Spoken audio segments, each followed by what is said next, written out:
Hi everybody, Miss Lorenz here. I'm going to go over lesson 13 on polyhedra. It's getting fun, isn't it? All this geometry stuff. Alright, so in the first one we had to explain why each of the following triangles has an area of 9 square units. And so what I did here, as you guys can see, is I showed what the parallelogram might look like. Because we know that a triangle takes up half the area of the parallelogram that shares the same base and height dimensions. And so this is what a parallelogram would look like if we had two copies of that triangle. And so the parallelogram's base is 6 and its height is 3. And we know that 6 times 3 is 18 and half of 18 is 9. That same rule applies with all of these examples that you can see in A, B, and C. All right, so take a look at yours and see what you did and how that relates. All right, in number 2, we had to solve, and it says we can draw pictures if we need to. Hopefully you did that in your notebook as needed. We know that in the first one, a parallelogram has a base of 12 and a height of 1.5. What's its area?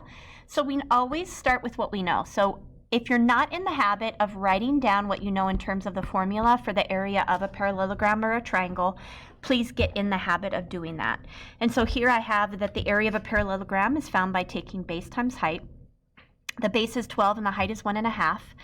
And I know that one group of 12 is 12, and a half of a group of 12 is another 6, and 12 plus 6 is 18. I know that to find the area of a triangle, again, I'm going to start with what I know since we're talking about a triangle here.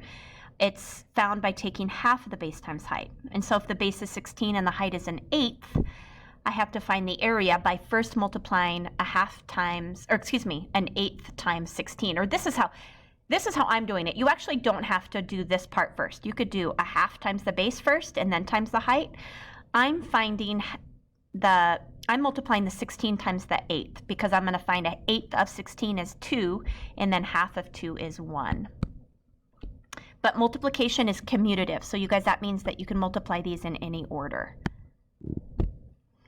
All right, C, a parallelogram has an area of 28 square feet. What's the height? So if we're using area equals base times height, then we're trying to figure out what do I multiply by 4 to get 28. And we know that 7 times 4 is 28, so our base is 7 feet. Please notice right now that the units are different now because here we're finding the area, so we label in square units. Here we're not finding the area, but simply a length, and so we are not labeling in square units. All right, D, a triangle has an area of 32 square millimeters and a base of 8. What's the height? So similarly to the last one, we are given the area of 32. So I'm going to write down that 32 has to equal 1/2 times 8 times the height. Well, half of 8 is what I'm going to start with, is 4. So I know 4 times some number is 32, and I know that the answer there would be 8 millimeters. All right, my favorite problem. Finding the area of this shaded region. I love these types of problems. They're like puzzles. So what I did here, you guys, is I found the height is 5 because this chunk is 3 and this chunk is 2 and 3 plus 2 is 5. And then I knew that the base, and I'm looking at just this triangle, would be 7 because this chunk is 6 and then this part of that 2, half of that 2 would be 1.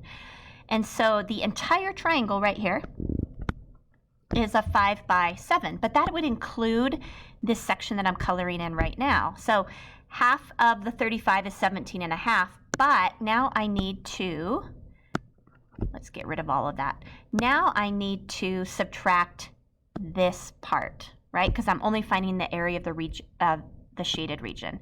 And this would be a 1 by 2 rectangle or have an area of 2. So that's why I subtracted 2 from the 17.5. And then I doubled it because I know that this side looks exactly like this side.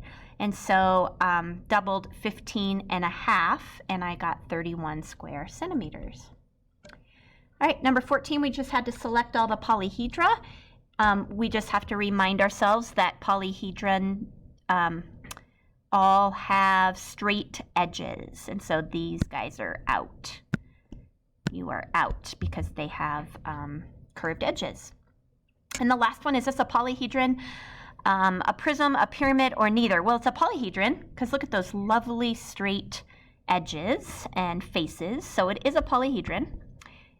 It's a prism, and it's actually an octagonal prism because a prism is named by the shape of its base, and this base is an octagon, so it's an octagonal prism.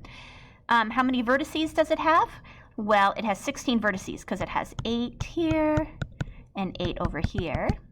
It has 24 edges because it has 8 along here, and then it has 8 around the base, and then 8 around this base. So that's 3 eighths, which is 24. And then how many faces does it have? Well, of course it has 10 faces because, you guys, it has, I'm trying to erase that. There we go. Because it has these 2 bases plus these 8 faces, and 2 plus 8 is 10. All right, that's it. Hope that makes sense. Thanks for listening.